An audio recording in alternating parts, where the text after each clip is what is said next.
तो हमें बीच बीच में किसी न किसी जगह पे रुकना पड़ता है ना। कंटिन्यू किताब पढ़ते नहीं हो, पढ़ते पढ़ते रुकते हैं ना, जहाँ पे जैसा होता है। तो जो हम रुकते हैं, विश्राम जहाँ पे करते हैं, थोड़ी देर के लिए ठहराव जो होता है, उसी को विराम चिन्ह कहा जाता है ना। भाषा के स्पष्ट अर्थ को समझने के लिए हम जिन चिन्हों का प्रयोग करते हैं उन्हीं को विराम चिन्ह कहते हैं। या फिर लिखते समय भाव के अनुसार रुकने के लिए जो चिन्ह प्रयोग किए जाते हैं उन्हें विराम चिन्ह कहते हैं ना। जब हम कोई वाक्य लिखते हैं, किसी भाषा को जब हम लिखते हैं, तो बीच बीच में उसके अर्थ को समझने के लिए हमको कुछ चिन्हों का प्रयोग किया जाता है। उन्हीं चिन्हों को क्या कहा जाता है? विराम चिन्ह। क्या कहा जाता है? विराम चिन्ह। अब आते हैं पूर्ण विराम। किसके आते हैं? पूर्ण विराम। पूर्ण विराम हमेशा वहां लगाया जाता है जहाँ पे हमारा वाक्य पूरा खत्म हो गया हो, जहाँ पे हमारा वाक्य क्या हो गया हो, मतलब आपको समझ में आ गया है कि इस वाक्य को लिखने पर हमारा इतना ही अर्थ निकलेगा। तो हम विराम चिन्ह का प्रयोग कहाँ करते हैं? पूर्ण विराम का, सॉरी, पूर्ण विराम का प्रयोग वहां करते हैं जहाँ पे वाक्य हमारी पूरी हो जाती है। इसका नाम ही पूर्ण विराम, पूर्ण विराम नाम ही है। मतलब जहाँ पे हमारा वाक्य पूरा हो जाए वहां पे लास्ट में पूर्ण विराम का प्रयोग करते हैं। इसकी पाई कैसी होती है? एक खड़ी पाई। ये कैसा चिन्ह होता है इसका? एक खड़ी पाई। जैसे मैं कक्षा 5 में पढ़ती हूँ, और साफ कर दिया है।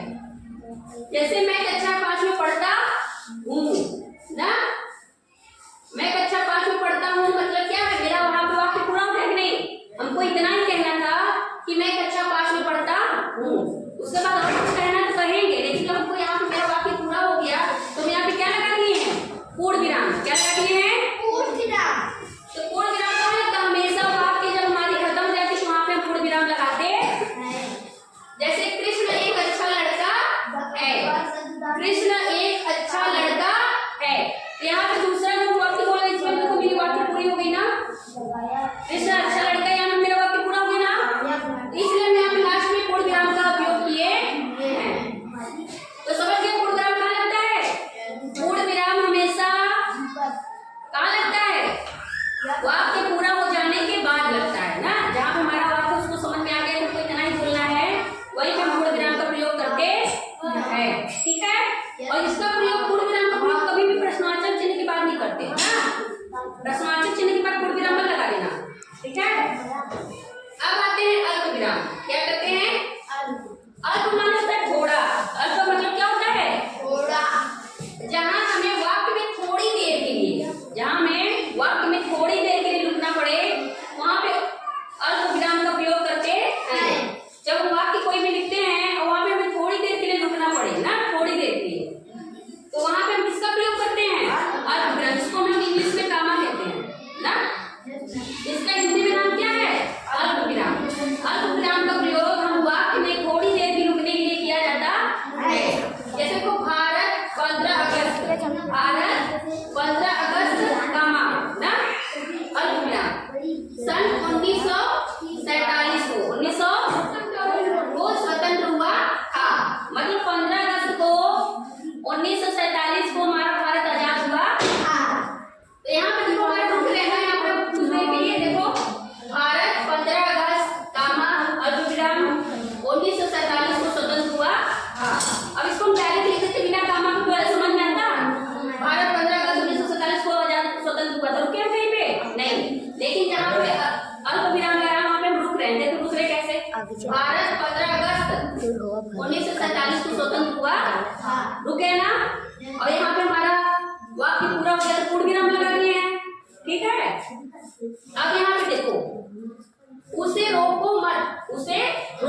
आलू बैगन टमाटर, तो हम आलू लिखेंगे कामा, टमाटर लिखेंगे कामा, पालक लिखेंगे, मतलब सबके बीच में अल्पविराम लगाएंगे कि नहीं लगाएंगे?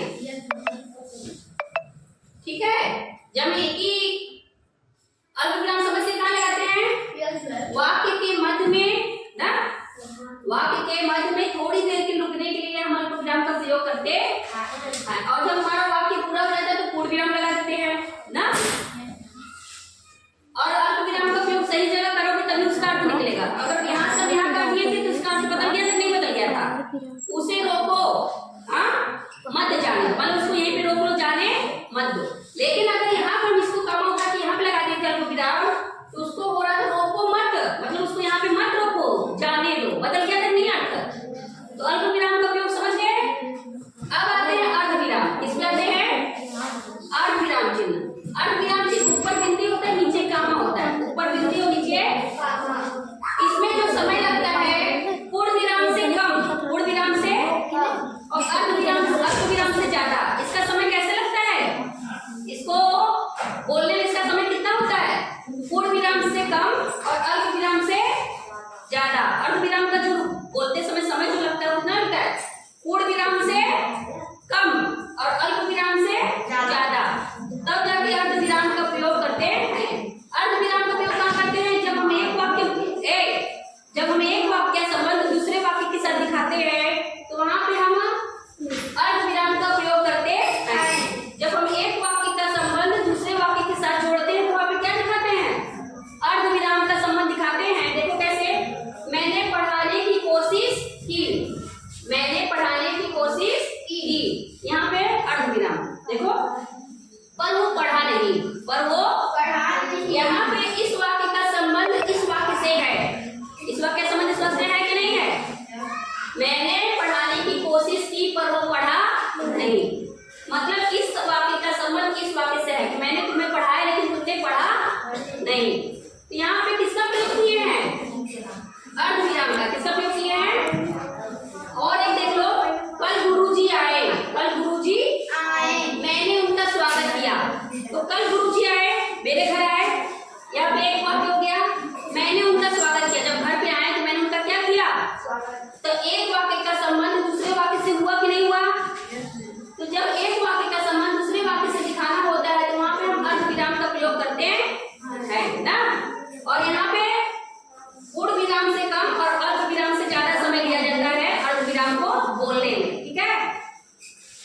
अब आ जाते हैं प्रश्नवाचक चिन्ह। प्रश्नवाचक, जिस वाक्य से हमें पता चले कि यहाँ पे प्रश्न पूछा जा रहा है। क्या पूछा जा रहा है? जिस वाक्य से हमें पता चले कि यहाँ पे प्रश्न पूछा जा रहा है, वहां पे हम किस चिन्ह का प्रयोग करते हैं? प्रश्नवाचक चिन्ह का। किस चिन्ह का प्रयोग करते हैं? प्रश्नवाचक। जैसे जिस वाक्य में क्या, कब, कहाँ, कैसे, कितना, ये सब लिख के आया हो, वहां पे प्रश्नवाचक वाक्य बनता है, बनता है नहीं? और जब प्रश्नवाचक वाक्य बनेगा तो वहां पे हम चिन्ह कौन सा लगाएंगे? प्रश्नवाचक चिन्ह। प्रश्नवाचक चिन्ह कैसे होता है? देखो कैसे होता है, हल्का सा दो टाइप का होता है, लेकिन हिंदी वाला दो, जो ऐसे लिखते हैं ना हिंदी वाला दो, देवनागरी दो, उसको बना के नीचे बिंदी दे दिया जाता है ना।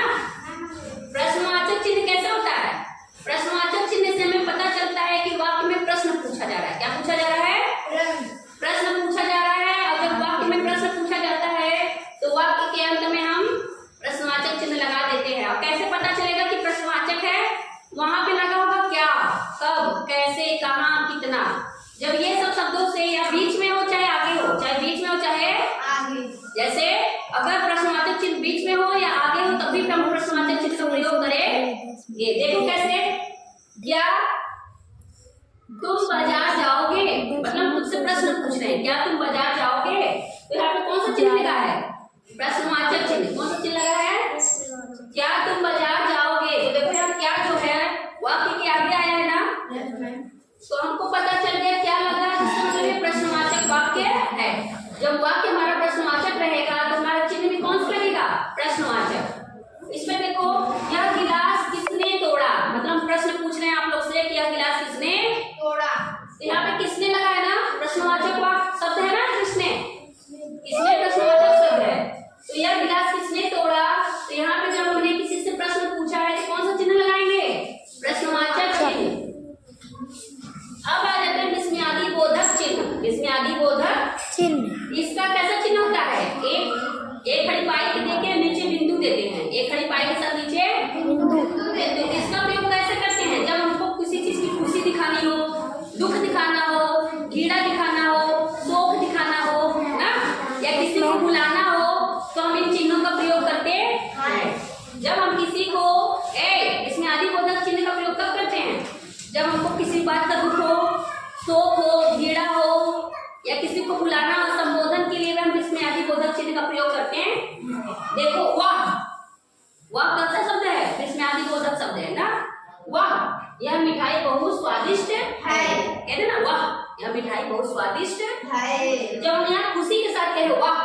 मिठाई बहुत स्वादिष्ट है। तो यहाँ पे हम कौन सा चिन्ह लगा रहे हैं? विस्मयादि बोधक चिन्ह। यह मिठाई बहुत स्वादिष्ट है, बोल देना। तो हम यहाँ पे समझ गए। अब ओ भैया, किसी को बुला रहे हैं ना, ओ भैया जरा इधर आना, कहते हैं ना जब हम लोग सड़क पे जाते रहते हैं, ऑटो वाले बुलाना होता है, कैसे कहते हैं? ओ भैया जरा इधर आना, कहते हैं ना। तो ओ भैया मतलब यहाँ पे किसी को बुला रहे हैं, संबोधन दे रहे हैं ना उसको, तो यहाँ पे विस्मयादि बोधक चिन्ह का प्रयोग हुआ है। जरा इधर आना मतलब यहाँ पे हमारा वाक्य कंप्लीट हो गया। तो ओ भैया जब किसी को बुलाएंगे कौन सा प्रश्न चिन्ह लगेगा? विस्मयादि बोधक चिन्ह